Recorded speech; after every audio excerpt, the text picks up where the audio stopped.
राधे राधे, जय श्री कृष्णा। आप सभी को मेरे इस YouTube चैनल पर हार्दिक स्वागत है, अभिनंदन है। प्यारे बच्चों, पिछले वीडियो में मैंने आपको विटामिन ए से संबंधित बहुत सारी बातें को बताई थी।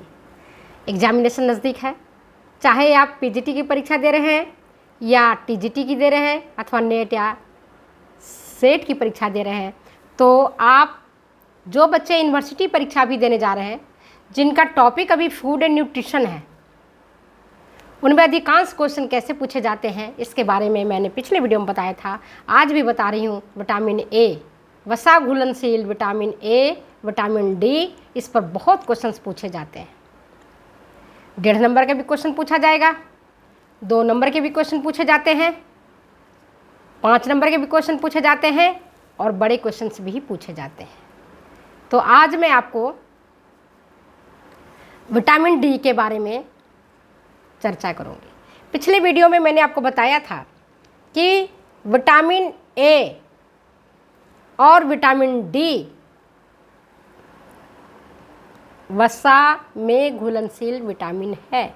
इसके अलावा विटामिन ई और विटामिन के भी वसा में घुलनशील विटामिन है। तो चलिए आज मैं आपको विटामिन डी के बारे में बताऊंगी। विटामिन डी जिसको हम मुफ्त में बिल्कुल निःशुल्क सूर्य की किरणों से प्राप्त कर सकते हैं, सूरज की प्रातःकालीन धूप से प्राप्त कर सकते हैं।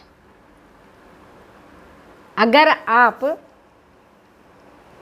मालिश करके सरसों का तेल का, नारियल तेल का या जैतून तेल करके मालिश करके थोड़ी देर धूप में बैठते हैं तो विटामिन डी की कमी नहीं होती है। आज जो लोग बहुमंजिला इमारतों में रहते हैं, बॉम्बे, बेंगलोर, पुणे, दिल्ली, जहाँ धूप देखने को नहीं मिलता है, वहाँ के लोगों में विटामिन डी की कमी पाई जाती है। वहाँ के लोगों को खाने के बावजूद, भोजन दूध लेने के उपरांत भी उनको विटामिन डी, विटामिन B12 की अक्सर कमी देखने को मिलती है,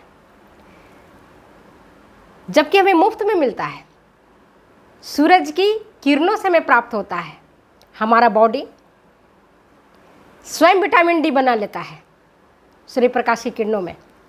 इसीलिए शायद हमारी दादी नानी पढ़ी लिखी नहीं थी, बट चतुर बहुत थी, सयानी बहुत थी, होशियार बहुत थी। हम सभी को हम बच्चों को, छोटे बच्चों को देखते थे, हम नन्हे शिशु को वो तेल से, सरसों तेल से मालिश करके थोड़ी देर धूप में लिटा देती थी सुबह सुबह।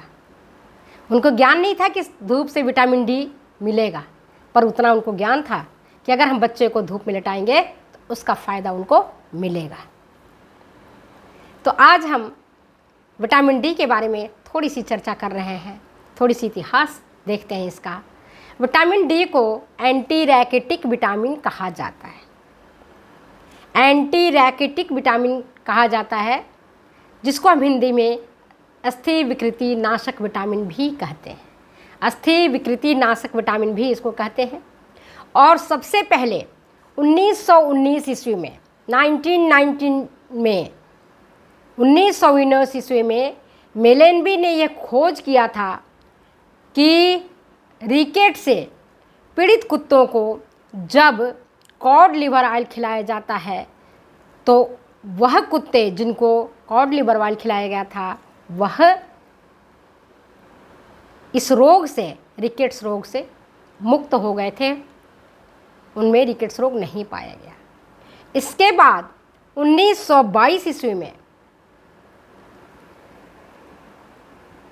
विटामिन डी की खोज मैकोलम और उनकी कोवर्कर्स ने किया था। पिछले वीडियो में भी बताया था कि सबसे पहले विटामिन ए की खोज हुई थी, जिसका खोज मैकोलम साहब ने किया था। इसके बाद 1924 ईस्वी में हेस ने सूर्य की पराग बैंगनी किरणों का प्रभाव भोज्य पदार्थों पर देखा। उन्होंने रिसर्च किया कि सूरज की अल्ट्रावायलेट किरणें जब फूड स्टफ पर पड़ते हैं, भोज्य पदार्थों पर पड़ते हैं, तो उन्होंने ये पाया अपने रिसर्च के दौरान कि भोज्य पदार्थों में पराबैंगनी किरणों की सहायता से भी रिकेट्स प्रतिरोधी गुण विकसित किए जा सकते हैं। किसमें? भोज्य पदार्थों में भी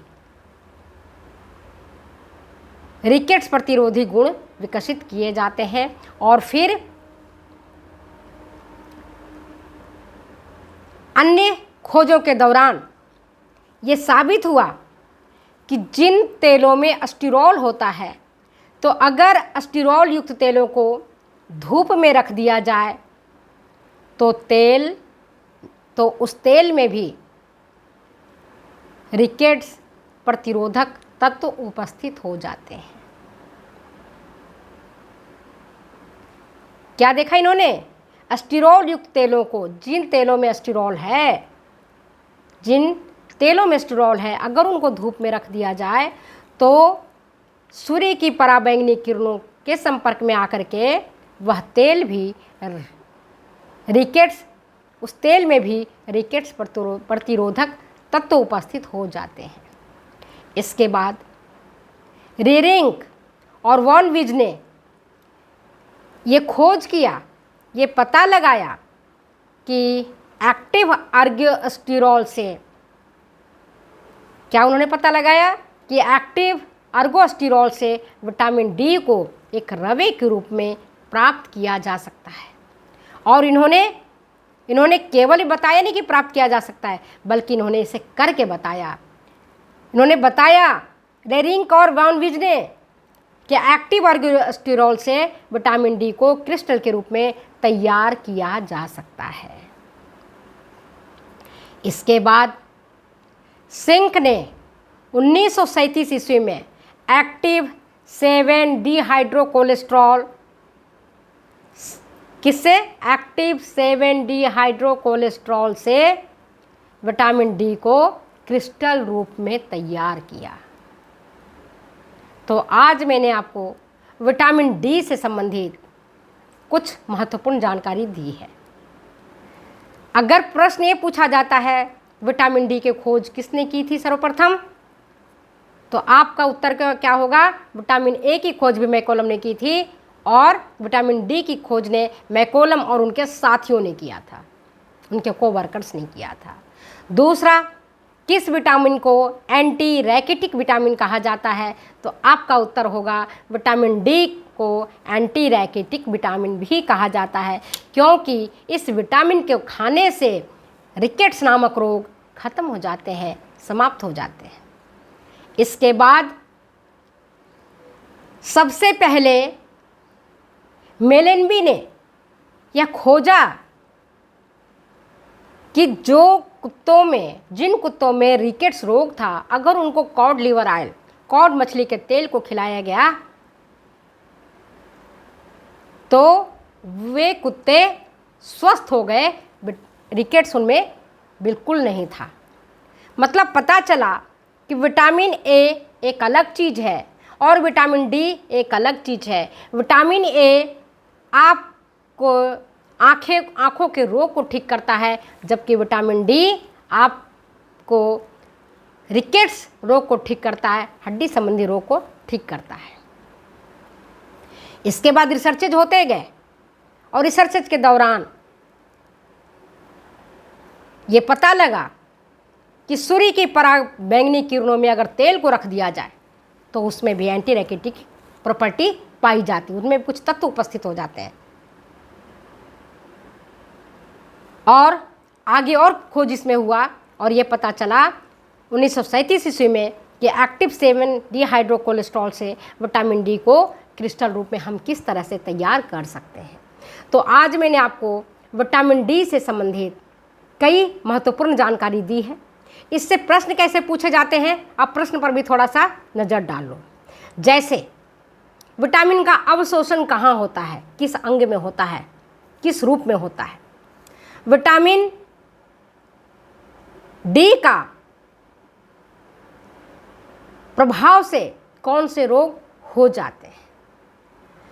विटामिन डी की अगर अधिकता हो जाए तो कौन सा रोग होगा। विटामिन डी किन किन भोज्य पदार्थों में पाए जाते हैं, क्या इसका स्रोत है। विटामिन डी सर्वाधिक किस भोज्य पदार्थों में मिलता है, ऐसे भी प्रश्न पूछे जाते हैं, वाइवा में भी प्रश्न पूछे जाते हैं कि उस विटामिन का नाम बताइए जो आपको मुफ्त में मिलता है। कई बच्चे जवाब नहीं दे पाते हैं। तो चलिए आज मैं अपने विटामिन को जो डी बताया है इसके टॉपिक को यहीं समाप्त करते हैं। अब फिर मिलते हैं हम अगले वीडियो में। तब तक के लिए दो मुझे इजाज़त। Okay bye.